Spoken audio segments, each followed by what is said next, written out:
Oh, yes. This is the Hardcore Marketing Show. I'm Casey Cheshire, your host for this epic journey. And today's show, sponsored by Cheshire Impact, on a mission to help people maximize their use of Pardot and Salesforce. CheshireImpact.com. Bam. And we're live. And today's guest is an exciting person I want to introduce you to because we're very similar, yet we have some differences. And I look forward to learning about the things that she's an expert at. She is a marketing leader, a fellow agency founder, a mentor, an author, a writer. She's contributed to Forbes and other sites. President and founder of Leadit Marketing, Shannon Prager. How are you? I'm good. How are you? Well, I want to meet that person. Today. She sounds awesome. Yeah. Well, sometimes people put that on they just clip that and then make that their wake up on their cell phone. It's just I'm going to do that. That's a good idea. So-and-so. Yeah. Yeah. So, hey, thanks for being here. I mean, this is our marketing leadership series, talking to marketing leaders, thought leaders, agency leaders, leaders in the space. Not only do you see what's going on, you can also sort through all the BS that's happening and kind of point us in the direction of what's coming up in the future. So I'm stoked that you're here. And what I want to do to start this thing off is just pass you this thing. It's kind of heavy. Pass it over to you. Okay. That's Thor's hammer. Oh, wow. Good thing I worked out last night. Yeah, good thing, right? I mean, me too. I got a couple reps in. And take that thing and smash some kind of marketing myth. Some bogus strategy, misconceptions, smash. There you go. Yeah. What do you want to set the record straight on today? There's a lot that we probably all run into being agency owners because we get to see a lot of the same problems or same things pop up against multiple clients. I would say the one that we see the most, and it always has similar implications for clients, is the fact that they think they have customer insights, but they really haven't spent the right amount of time and the right focus gathering the right level of insights to inform their marketing. I think there's a lot of different definitions out there about what personas capture, why they're used, how they get leveraged, and over time, it's just created a lot of confusion, and what's important to a B2B persona is a bit different than what is important to a B2C persona. So I think it's confused the market, but at the end of the day, the most important information to gather about your buyers through that exercise is, the common language that they're using, how they're identifying and speaking about their pain points, how their questions are changing as they move through their buying life cycle. A deep understanding of what that life cycle looks like. It's very, very different for B2B than it is for B2C. Where they're going to educate themselves, how they're getting influenced, who the team is underneath them that's influencing their decision. There's just a lot of data that exists within the personas that marketing teams tend to overlook, like the importance of really studying the buying process, because until you really study that, how are you going to target the market that you're really, trying to reach? And nowhere in that list did you say like the role, their title, the size. That's a part of it, but that's usually where people go and they're like, yeah. I got my persona, but that's just the surface level. Like, yeah. what are the characteristics that make them up? How do you identify them? How do you speak to them in a way that you're going to, be able to resonate with them and influence them? For sure. That's the point of marketing. Right. I remember some cute, marketing collateral back in the day showing, here's a little buyer profile kind of thing, hawked as a persona, but all it did was had this sort of surface level demographic data. They like cats, they like dogs, a picture and a name. And I thought, what a great start. But at the same time, there's so much more to it. There's like everything you just mentioned, all those buyer signals and the way they get their information. There's all that juicy stuff just below the surface. Yeah, absolutely. And, it's oftentimes beneficial to simplify complex things, but in this particular instance, I think that the market has oversimplified it. And so it's sent the wrong signals to clients that are just not informed enough to know what studying buying habits really means. And so you end up with a lot of data that actually isn't as useful to a marketing team as you might expect. So where do you start? Because there's a lot, I mean, you listed some really good points that you'd want to identify. Where do you where do you start and how do you get that information? Yeah, I'll tell you where we don't start Okay. first. Yeah, that's a good We place. don't start by taking the client's word on their understanding of their customer. And we actually are pretty upfront with this when we actually are prospecting with our clients. Because if they can't get out of their own way, then we're not going to be able to help, them move the needle for themselves. So the first thing is making sure that the client is open to discovering things that they may not know. Yeah. And getting out of their own way in terms of the language that they're using internally. Just because something makes sense at the company that you work for doesn't mean that the buyer is using that same terminology. So we really need the customer to get out of their own way first. When we can do that, we will go straight to the customers. We have a pretty methodical research process by which we're interviewing different customer segments. We spend anywhere from 45 minutes to an hour and a half with them, just depending on the type of research and project that we're doing. And we're really asking them everything about the process they went through to purchase Okay. the solution. So now you sit them down like in a basement with like a bright light pointing at them and you're like, tell us the truth, or Well, how does luckily it go we're in the down? digital age now. And we can do a lot of this by phone and conference call Yeah. and communication. I think most people are pretty open and willing to having these type of conversations remotely now, which is great. Do you do video when you do those, or do you do audio, whatever's comfortable for the customer? If we have a sophisticated target audience, we would suggest video, but it's surprising how many industries are not really leading edge with video yet. There's a lot of people that are still trying to figure out where this plays in their mix. So video Yeah. is not necessarily we don't have to perform the interviews that way because most Got it. people aren't ready to do that. Ready to do it. Yeah. And then adds an extra layer to it as well. Mm-hmm. Okay. So you get them on the phone, digitally or otherwise, and you go through the process they went through. And where do you start? You start at the research phase, or We is there like a start. first question you always ask kind of thing, like a kickoff? Yeah, I mean, I think it's a bit more grounded. So like, tell Yeah. us a little bit about your department, your environment. Like, what are you responsible for? How are you measured by, how is your success measured? Right. Who do you report to? What do they care about? So we're really trying to understand the profile and the common trends of that particular buyer at first. Once we understand a lay of the department and how they're organized and how they're incentivized, then we start digging into the process by which they went through to evaluate their current solution.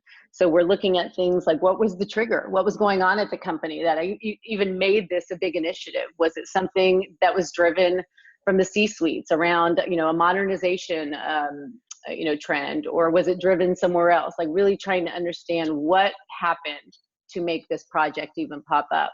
And then what was your role in it? Where did you go? How did you get influenced? So we basically start by understanding the person, the trends that make up this typical role or title or function. And then we start going into the process by which they went to evaluate the solution that they purchased. That's really cool. I think the more you talk to customers, the more powerful you get. And so I just there's this aura around you of having talked to so many customers.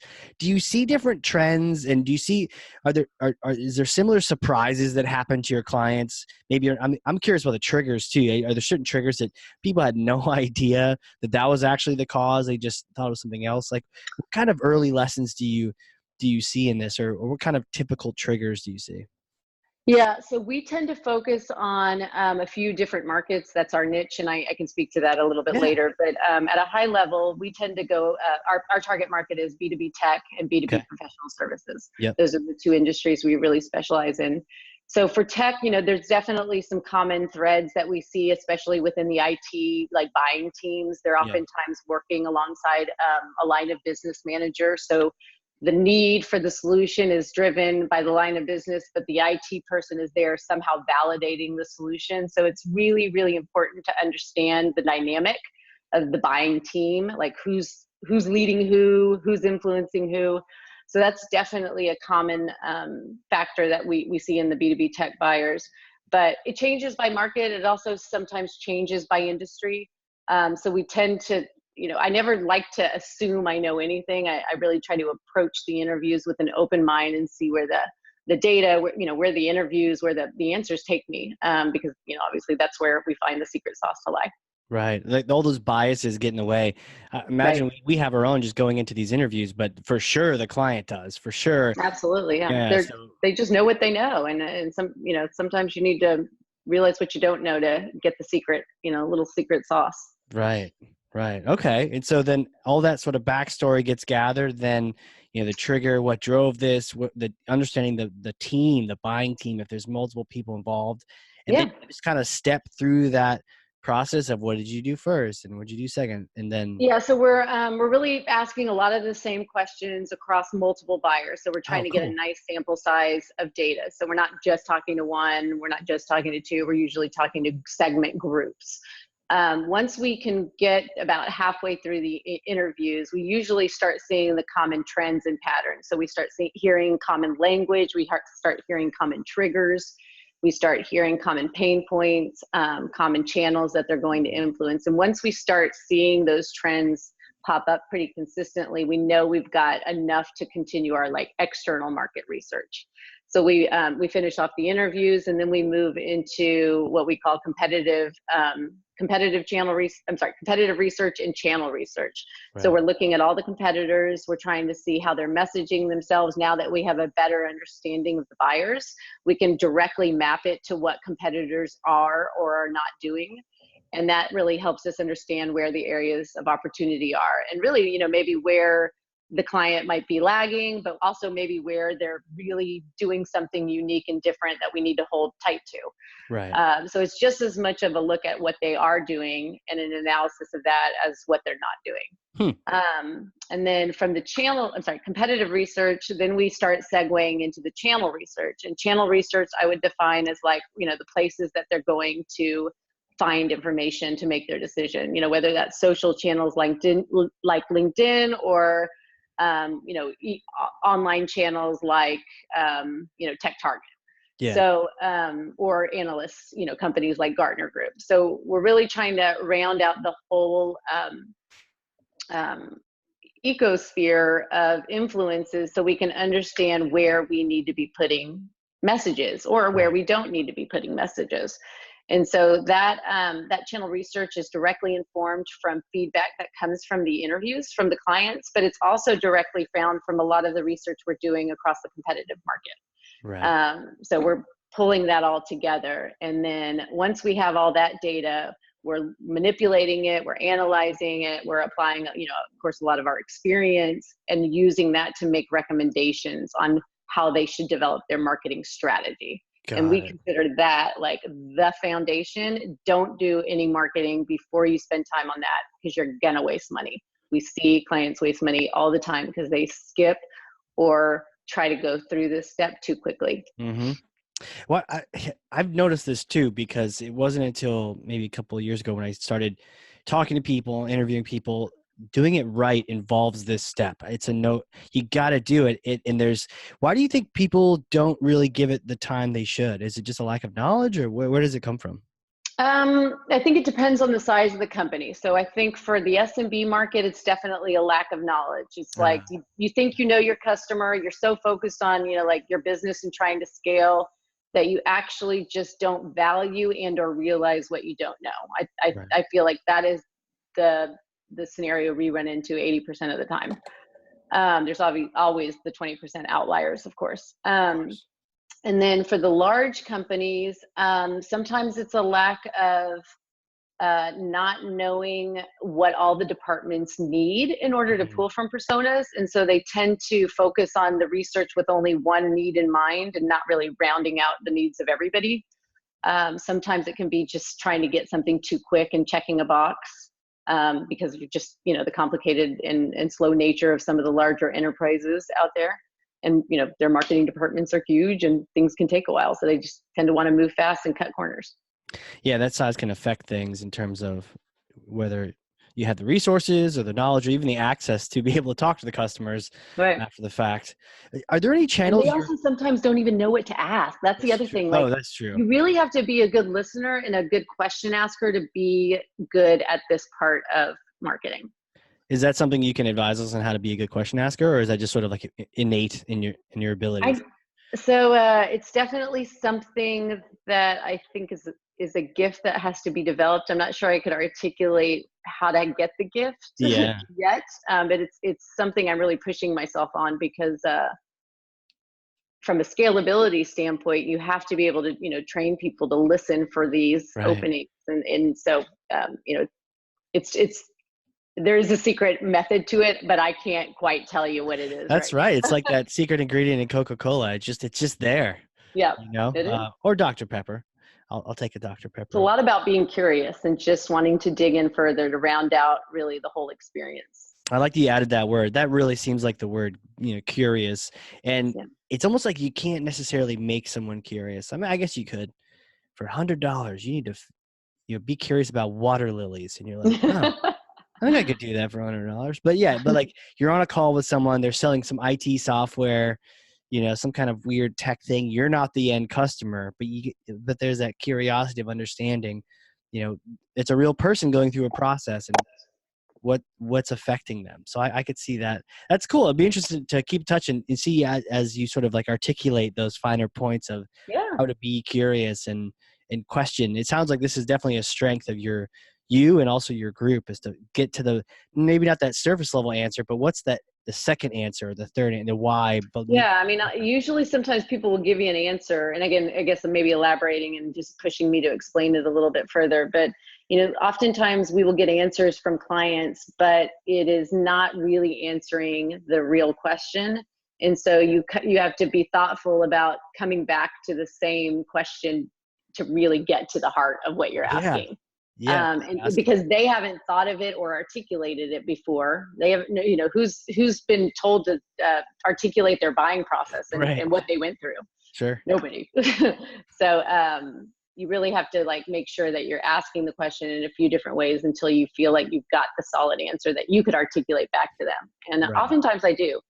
Once I feel like I've got the understanding, I will pause and be like, here's how I understand it. Where did I miss the mark, or where did I maybe have a misunderstanding? I like that. Just saying it back to them to see if you've heard it the right way, or if maybe even you're biasing it as you're listening to it. Yeah, is it right? Exactly, and that's common for people to do. Yeah, true. Yeah. True. I'm sure I'm doing it right now. I'm trying not to. It helps me just straight out learning. Like, oh, great. So one of the questions I do have, are there any channels you're excited about? You're doing all these different channel, you're sort of diving into different customer stories and understanding what channels they are using or aren't using. It's almost like, are there any 2 thumbs up? Are there any ones that you're kind of like a little down on based on some of the reviews you've heard? I mean, obviously it varies across customer, but are you seeing any with channels? I wouldn't say that I would comment on a channel being bad, because honestly, the channel is guided by where the customer is. So who am I to say if something is good or bad if the customer's Shannon there? Prager, that's who. Yeah. I just know that we need to figure out a creative way of being there. Right. So I don't really try to put on this lens of, they're on Facebook and Facebook is terrible, so we're not going to do that. I don't feel like a skillful way to advise. So here, folks, Facebook is terrible. Right, did not say that. But I would say that the thing that is missed, but also very important, is the integration of multiple channels and tactics all working together. Yeah. So I think, again, what's really common for the new to market, kind of immature SMB player who's just starting to get their feet wet in marketing, is they tend to be like, oh, I need to do this thing, and this thing can be defined as the next sexy thing, whether it's marketing automation, it could be, just email marketing, developing nurture streams, launching a social strategy. They tend to be like focused on the shiny object, but it's not the one thing that's going to move the needle. It's the integration of multiple things working together that impacts the buying journey. Nobody's just checking Facebook and deciding, oh, I want to work with Leadit, or oh, I want to work with XYZ company. They're going through a journey that is involving multiple touch points. And so your marketing strategy has to include multiple touch points to meet them where they want to be met. I like that. The idea that it's not the next shiny thing. We see that all the time, right? We see, marketers, we're guilty of this because we create trends and we like to market to ourselves and to others. It's like the next, ABM came out and the next thing, and it just comes out, and then it's all the rage, and we got to get it. Yet we have maybe a marketing automation tool that we are still batching and blasting on. We're not even nurturing people automatically on it. Like right. There's some baby steps. And to your point, before we even get to that step, we got to do that buyer research to understand who the heck we're talking to. Exactly. So we can get distracted by those shiny things and not do the things that we really need to do. Yep. It seems so basic, but it's just easy to miss when, especially I'm not an expert in accounting. I don't know all the best practices of accounting. I depend on an accountant to help guide me through that. For sure. I think it's the same thing with marketing. Maybe sometimes people don't value actually what they do and don't know as much as they should, but they're oftentimes just flying blind because they just don't know any better. For sure. And do you see that's where agencies come in then? As we talked about biases, we've also talked about you know what you know what you don't know. Maybe in marketing, it's a little blurry because we typically wear lots of hats, but it's like, why don't you bring in someone who actually makes those hats, Right. To advise you on what hat you need to have on at what time. Yeah. Is there a perception thing that you see with agencies or not hiring outside vendors? And yeah, I see. So, I feel like the SMB company will take this in one of two directions. So they'll either try to hire one person that they have a lot of expectations put on. So they want them to run their SEM campaign and their email marketing and their social strategy, and they want them to write blog content. And those are actually, in our world, in the advanced marketers world, like 4 very distinct skill sets that one person is a unicorn if they can do them all. And unicorns do exist, but they're rare. And they're not easy to find. So we either find somebody like having way too many expectations and trying to put way too many skills into one person and really spinning and finding that they're just not seeing any traction. And then they come to us because they start valuing what they don't know. Right. Or we find them going to an agency. And these are just common mistakes that we see. Sure. Obviously, there are many people that don't make these mistakes, but the other mistake is going to an agency and not really understanding what your need is as a company. And then if you don't understand your own need, you end up hiring an agency that really isn't specialized in solving that problem. And, I've been in this market for a long time. I've experienced a lot of agencies. I've been on the client side of things. And the agency world is confusing because digital marketing is a label that we all use, but it means a lot of different things to different people. And what you refer to as digital marketing is very different than what I refer to. So, the customer has to be somewhat educated on their problem so they can understand how to select an agency that actually specializes in that, because most agencies are really good at a few things and not all things, and they will not tell you that. Right. And the better ones will. The more better ones will, yeah. More mature ones know, and probably yours and mine, we know what we know. We know what we don't know. We also know that it's a terrible idea to try to sell a project that it's not in your wheelhouse. Not an expert in, that doesn't set us up for success as a partner. Yeah. It's horrible to manage that. And it doesn't always turn out well. Or if it does, it costs you 10 times the amount of mental powers and resources. So eventually the good agencies figure out, specialize, own what you own, find partners that you can work with that know the other things. But there's a lot of those beginner agencies that'll just do everything. And I was there, many years ago. Cheshire Impact did websites and post direct mail and all sorts of weird things, and so the more immature agencies, if you will, they'll just tell you they'll do everything. So yeah, you're right. It can be confusing and tricky. So if you don't know what you're doing, they don't necessarily know what they specialize in yet. It can be a crazy match. Yeah, absolutely. Huh.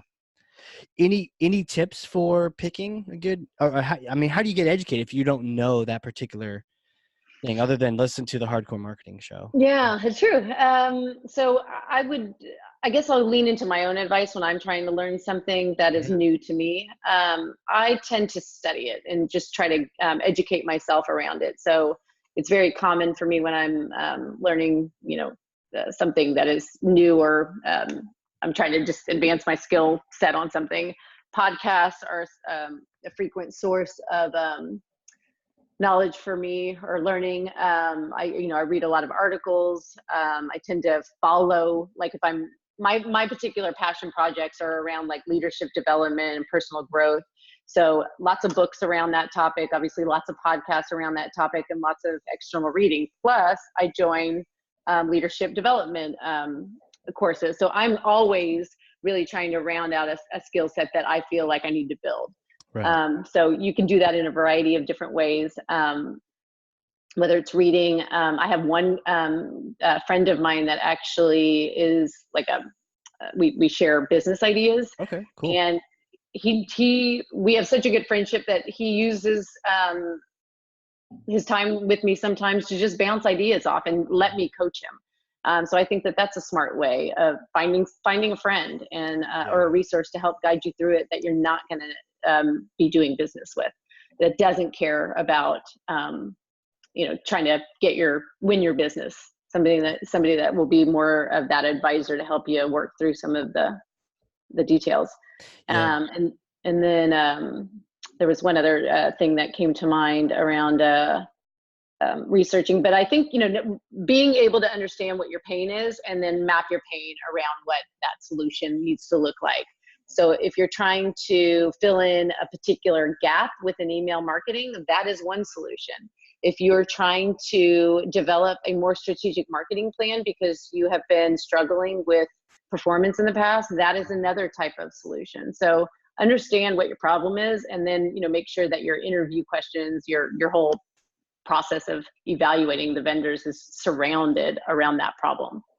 Yeah, a little bit of prep work. I love that. A little bit of understanding the pain, really thinking about what it is you're trying to solve, doing some research, whatever medium it is, audio, video, papyrus, whatever you got to do to get some knowledge so that you're not just, relying on the vendors to teach you in their teaching you as they're selling you kind of thing. That makes sense. Well, you mentioned earlier talking about the benefit of the multiple channels, or it was the integration of the multiple channels over the shiny thing. It's not the one thing that does it. It's the integration. It reminded me of finance, where it's not the one stock you pick. It's that spread of all the different investments you're picking. That's the power to it. So do you have any tips on how to best integrate multiple channels, or to even think about them as they're going on and not get maybe pulled into just one? Yeah.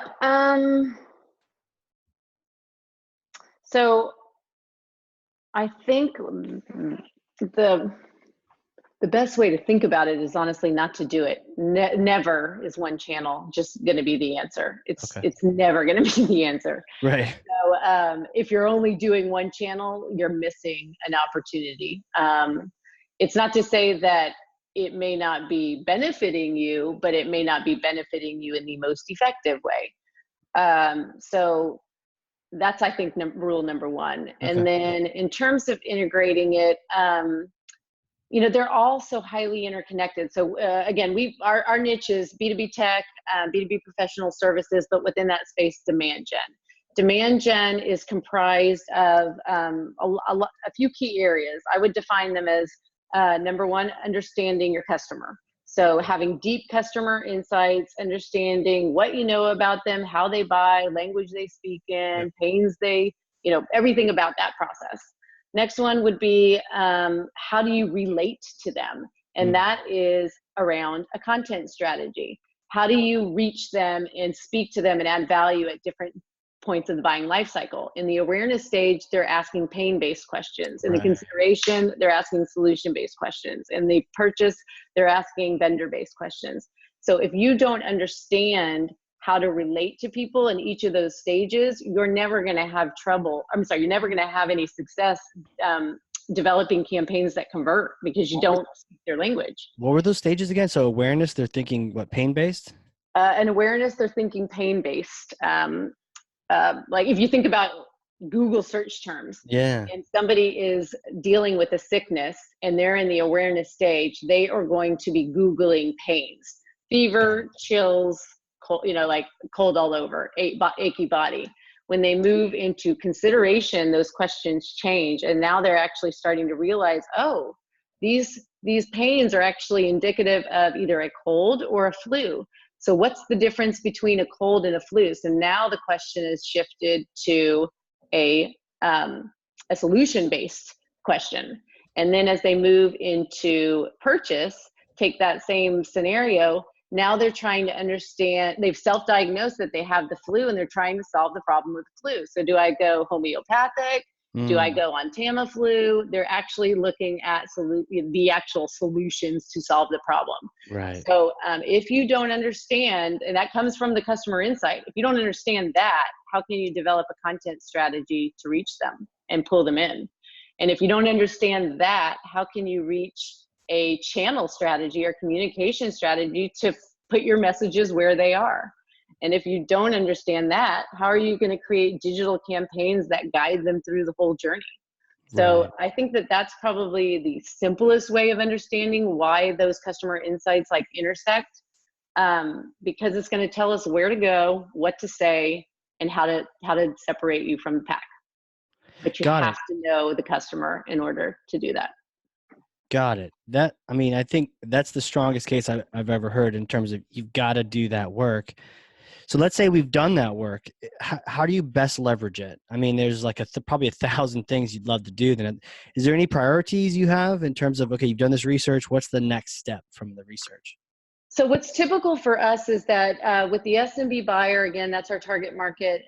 It's not like they have unlimited marketing funds. So I can't necessarily say we need $30,000 worth of marketing spend in the next, XYZ amount of months. Let's go. We definitely have to pick our lowest hanging fruit and prioritize. That's just the way that the SMB market goes. You're going to have to place bets. So when we go through the research process and are developing the strategy, we are making recommendations about where we feel like the most impact is going to be made in the shortest amount of time. And we come up with a phased approach to roll it out. Got it. So we will turn what we call the always on campaigns first. So those are things like email marketing. We'll build in those nurture programs. So when we do get new leads, we now have a pathway to send them down.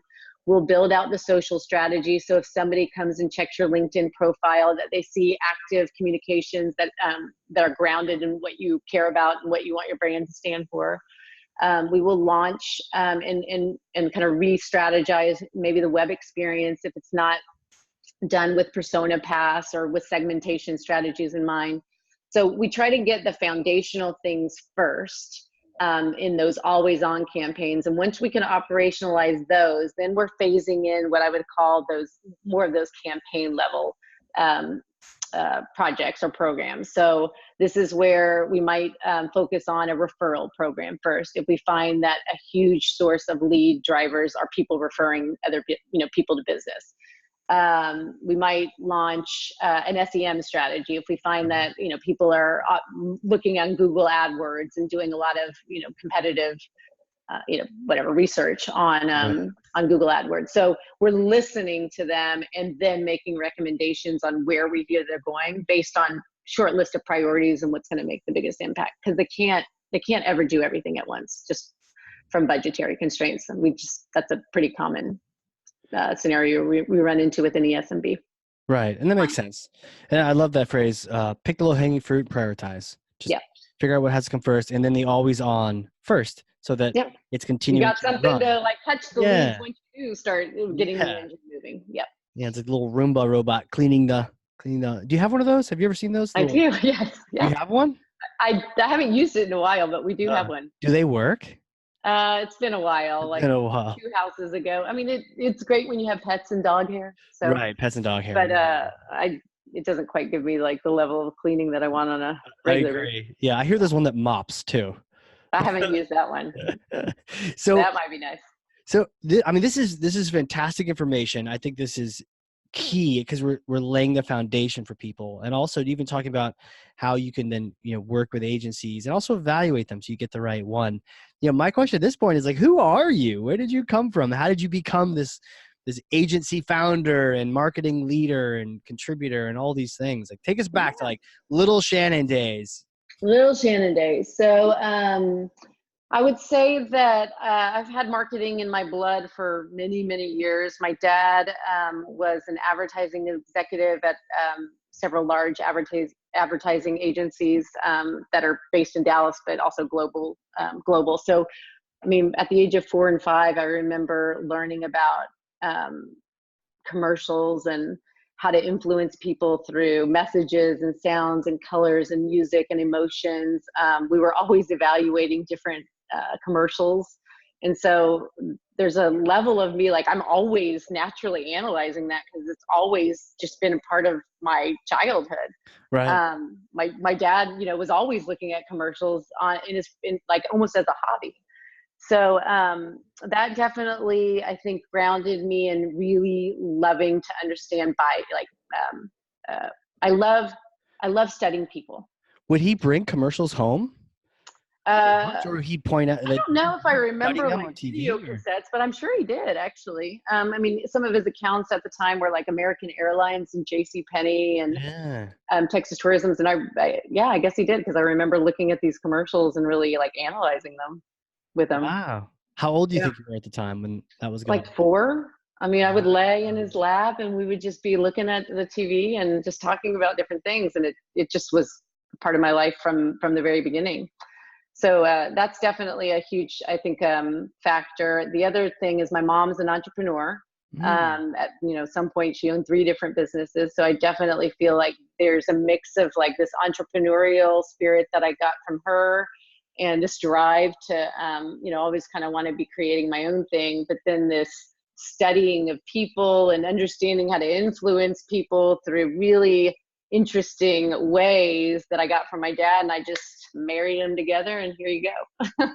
I see that too. That makes so much sense. The Yeah, marketing, I know, it's interesting. 4 years old. It's like in your genes at that point that you just, and it's wrapped up in love too. So I can see how it's like something that It's like really natural. Yeah. yeah, really natural. And maybe even at the time you look at advertising, you think about your family, it's like, Yeah. and then mom's out there just kicking butt, founding companies, trying things, testing things, and it takes some courage to do that. So you kind of pick up a little bit of or both sides on that. That's cool. So I could see why you went to school then, and it was like, let's do marketing. Let's get some. What did you do? Like PR, communications, marketing. Yeah, I ended up going down the PR route, mainly because I always had a strong background in writing. Like it's just something that was pretty natural to me. And at that age, your parents are helping you understand what you're good at, and Yeah. so they were always like, "You're great at writing. I think you might enjoy marketing. Why don't you try the PR side of things?" Because that was a bit of a combination of both. So I did study that with a minor in marketing, and really like use my internships to decide what I did and didn't like about different areas. Um, I liked PR actually. I still continue to use a lot of my writing background. I think the main reason that I didn't go that direction is, when I graduated high school, tech was like an up and coming market. It was Yep. definitely like something a lot of people were paying attention to, and they knew would change the world, but they didn't know how. I mean, it was that new. I grew up without the internet in many cases. So Do you remember uh, when it first came around and you first I got do. on? Yeah, I think I remember in college, Okay. like checking my email at the library, but it might have been surfacing, like when I was in high school, but just not paying attention at that level. Right. So basically, PR. And by the way, yeah. I went the PR route too, but the chat, and it was fun for a while, but then I realized a lot of times it was like, hey, really fancy reporter, meet this really fancy CEO. Okay, have fun. And then I was like, Yeah, man, right. I'd rather be either the fancy reporter or the I CEO. want more action. Yeah, Yeah. let's get in there. Can I hang out too? No, your job's done. You connected us. Yes. It's changed a lot since the time that Yeah. I've studied it with social, and it's like a completely different industry, but it definitely felt like I wanted more. I wanted, I wanted to have more value, I think, honestly, in the Yeah. company, to be honest, completely honest. And I started in tech. I was totally like coached by my dad, go into tech because that's where the future is. So I did. And then my experience that I was given there really, like, I had a very integrated experience. Like, I had my hands in a lot of different things for many, many years, which I also think helps me approach the integration at a level that a lot of people don't, because Yeah. of my background of just being in. I've been in PR, AR, Marcom, demand gen. I've run international marketing. I've done email marketing, all sorts of different areas. So it's really helped me understand the importance of integration. What about that? I know you did an internship at NASA. Like, what was that all about?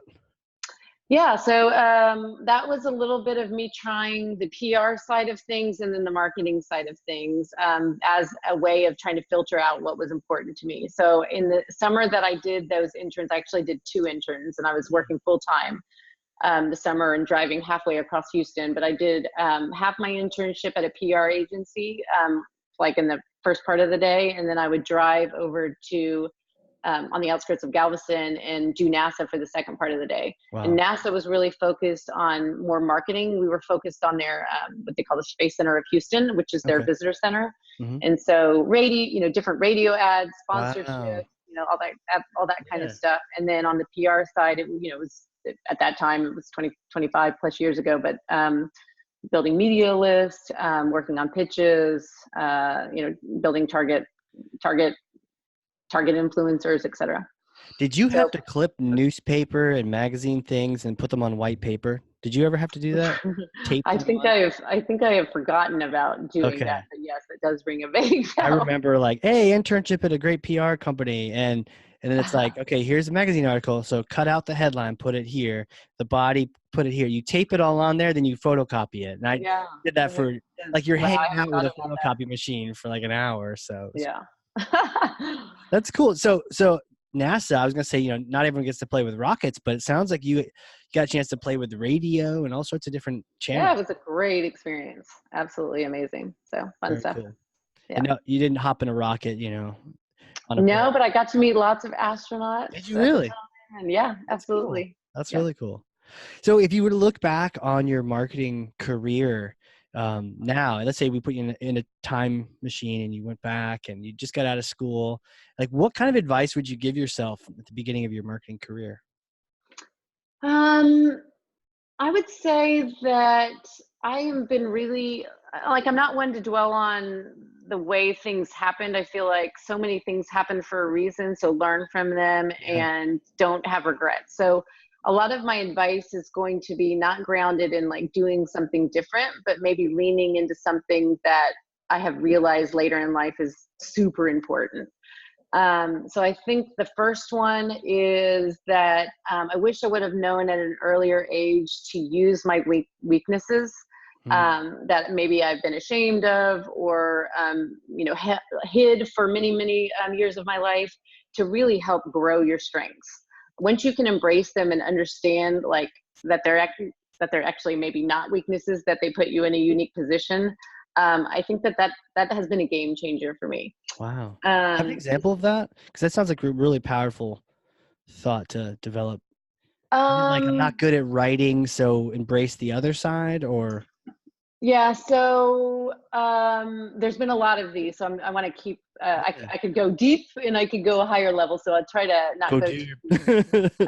But one I would say is, as a working woman, Mhm. I spent a lot of my late 20s and early 30s really trying to, feeling guilty and shameful about my drive, my ambition, my want to build something that a lot of, women traditionally don't do because they're raising families or, they're making some other choices. Sure. And so for many, many years, I felt ashamed of it. I had some baggage that came with how I was raised. And so it was actually holding me back. It was holding me from making the decision to continue to scale Leadit. And I Right. finally had to realize, like, the way I was raised directly impacts the change that I want to make in the way that I'm going to scale. And so instead of being afraid of what's in front of you based on what you know, like, get out of your own way. You Yeah. use that weakness that you think you have in the way you were raised, or whatever you're holding shame in, and use it to create a path to get you there in a different way. So that's one way. I went kind of in between deep and high Oh, level it's there, but cool. I appreciate you hopefully sharing that, because there are people listening to that for sure are in similar situations, and just hearing the phrase "get out of your own way" yeah. and I mean, acknowledge. there's a lot of mind talk that Yeah, that I think can get you out of your own mess, your own messy absolutely, head. absolutely. I mean, that's great advice. And so I could see younger, Shannon listening to that and being like, hopefully she listens, Yes. and then, it just leans into that. That's fantastic. Very Yeah. cool. Very cool. Well, you know, do you have time when you're not, crushing your agency game and the marketing leadership? Do you have time for fun and passions outside of work, or what do Yeah. you do if you have when you have a few minutes of breather time? So I will say one of the things that's really, like, at the forefront of just my life is that my life is full. Like, I Mm, have some added pressures that a lot of other people don't have. Running a company, scaling a business. One of my passions is really mentoring and developing young women. So I try to do that within my business. And because I have made room for so many things, I have to be really selective about things that I'm not making room for. right. So, I don't spend a lot of time, binge watching TV. I don't really watch a lot of TV at all. I try to use my time focused on the things that I do care about. So that's a lot of self-development. I love creating new things. So this January, I recently started an art class. And my next step is really wanting to take the art class to the next step and start trying different mediums like Ooh, glass blowing, or, maybe sculpture. sure. But I love the creation process, especially when it's like I'm creating what's in my mind. That is Right. one of my favorite things to do. So I look for ways to bring that to life. And then I think the other hobby or passion is the mentoring side of things. So I tend to be a boring person, but because I'm intentionally trying to make room for the things that do mean a lot to me. And, I've also got to balance a family and 3 kids. Oh, for So sure. I've got a full life, so I have to choose carefully. Yeah, I like that though. Full life. I mean, there's no complaints there. It's like it's not a fourth of a gas tank, or it's not running on empty. It's like there's a lot of things, and it can be a good problem to have. Is just Right. No juggling and complaints. prioritizing. Yeah. Yeah, yeah, and I like that. We do so much creation in the digital world that I could see the value of just kind of creating things in the physical world, that you can touch or you can see, and they're actually right in front of you. They're not like a 1 or a 0 or an MQL number on a screen. Right. Like something you can actually see, and you're like, I did that, and your hands did that instead of having to type it out. And it's I've actually found I started it because it was just something of interest to me. Yeah, I always was yeah. like, gosh, I wanted maybe get into art when I retire. And then I was started wondering, like, why am I waiting for retirement? So I started it in a very, like, curious, interesting way. But what I have found is that it really helps me problem solve in a way that I wasn't problem solving before. Right. It helps you realize that you don't necessarily need to think so far ahead, especially when so many short-term variables can change the future. So anyway, I like what it's done in terms of opening my mind up to different ways of solving problems. It's been an Yeah, added benefit that I didn't expect. for sure. And I think I could see the mentorship doing that as well. I mean, you Mhm. give and then you receive, you learn so much from guiding other people. Tell me more about that. So you mentor in your company within it, or? Yeah, so a really pivotal part of my journey of entrepreneurship would probably happen about 4 years ago as I was moving from Houston back to Dallas. We were moving Okay. back to our hometown, putting in our final roots. You know, our kids were at the age where we knew we weren't going to be hopping around again, and we'd finish off in high school here. So we were finding our final home, finding our final neighborhood. And in my mind, I'm like, what am I going to do with Leadit from a final perspective? How am I going to Yeah. how am I going to grow this? What's it going to look like? And at that time, we were a small company of subcontractors, and I was dealing with the whole scale issue back with my mom. All those questions about being a woman entrepreneur. Sure. So as part of that, I was hiring full-time employees at around the same time that I was going through a leadership development course and learning a lot about myself. I knew I wanted to scale, but I didn't quite realize the hold that some of my past had on my mind. And so when I had to come face to face with that, I was also coming face to face with watching some of these young women that I had brought into the company grow and take on these responsibilities that they never thought they would be capable of. And I found such fulfillment in it.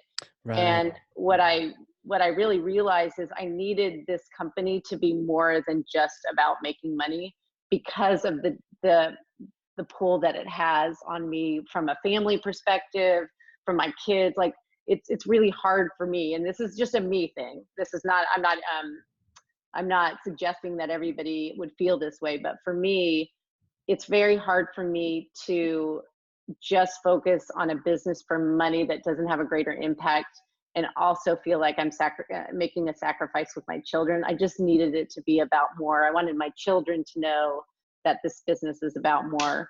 And so it was kind of a little bit of a perfect storm where I was starting to scale and finding so much fulfillment in that mentoring aspect already, Right. that I've just like embraced it and really tried to make it part of the culture and DNA of Leadit. You know, I can feel that, and I would kind of argue with you that I don't think that's just you. I think a lot of people can relate to that. I know I can relate to that, and not even as a mother, as a father, but not even as like that primary caregiver or any of that. But I think we can all relate to, look, when something like business or work is pulling us away from things that we love, it can't just be about another. Yeah, it can't be about a paycheck. Yeah, you want to know you're impacting something a bit bigger. I mentally need that in order to keep my head in the right place. For So, sure. yeah. Because it's a bigger sacrifice too. It's not just that 9 to 5 type of job. You're running the thing. You've got, especially when you've got full-time employees, you're on the clock. Like all their families rely on you. Right. To keep it going. And so that there's a lot of stress, a lot of pressure. It can't just be about, another car in the driveway or something like that. Yeah, exactly. For sure. Yes. Well, yeah, this has been just awesome. We've talked marketing, we've talked about purpose and passion and your cool history and working with NASA. And thank you so much for coming on here. I mean, I've learned a lot. Thank you for inviting me. I absolutely enjoyed it. Absolutely. Where can people connect with you? What are some good URLs and social channels to reach out to? Yeah, absolutely. So we have a regular blog that we publish on our website. I definitely encourage people to sign up for that. It's a combination of marketing best practices. We really, again, specialize on that B2B market. So marketing best practices, but I also write my own articles and am publishing them on Leadit right now as well. So you can get some of the things that I write about as well through that sign up on leaditmarketing.com, Leadit marketing.com. But across the social channels, you'll find Leadit on all the major social channels, Instagram, Facebook, Twitter, and LinkedIn at the Leadit domain. Yep. And then you can also follow me personally. And again, I publish more of my own video and personal content and mentoring kind of content across. I would encourage, like, if you're going to follow me on Instagram and LinkedIn are probably the ones that you see me doing the most on. Got it. And are you just, first name? Yeah, sorry, it's Shannon Prager. So usually some version of the name together or an underscore. Okay. Yep. Perfect. So at shannonprager.com. I'm sorry, at Shannon Prager, SHANNON Prager, PRAGER. Okay, perfect. And we'll definitely put that in the show notes as well. Because I think if there's a lot of people, especially, young women in the marketing world that hear this, they're like, yeah, probably resonates more than I can even comprehend. And they're like, yeah, let me go follow Shannon and learn from you. Cause you've made those transitions. You've figured things out. And now you're giving back, which is, I think, I'm hoping to. I wish I want to be the person I needed at this time in life. So I'm really trying to bring a vulnerable and very transparent voice to this journey, because not to say that it's harder or comparative to a man. I feel like it's just very different, and it's got its unique challenges. So I just want to be a voice and part of that conversation, because there's not a lot of people out there talking about these issues. I wish more people were talking about it when I was growing up. I think at some point I'm going to convince you to do a podcast. I mean, I know. Maybe it's on the radar. Maybe. Yeah. Well, thanks again for coming on here. This has been awesome. Well, thank you so much. Definitely appreciate it. And look forward to seeing this. Yeah, for sure. And for everyone out there listening or watching, hello, YouTube. If you've got some kind of lesson learned from this, and I know you do because I literally have 2 pages of notes here, then share this with someone. Be a thought leader for one person.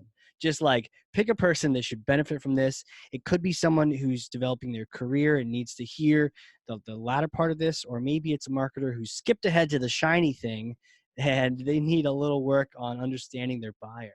Either way, share this with someone so it gets out there. And again, Shannon, thank you so much for being on here. And thank you. Out there. This has been the Hardcore Marketing Show. We will catch you all next time.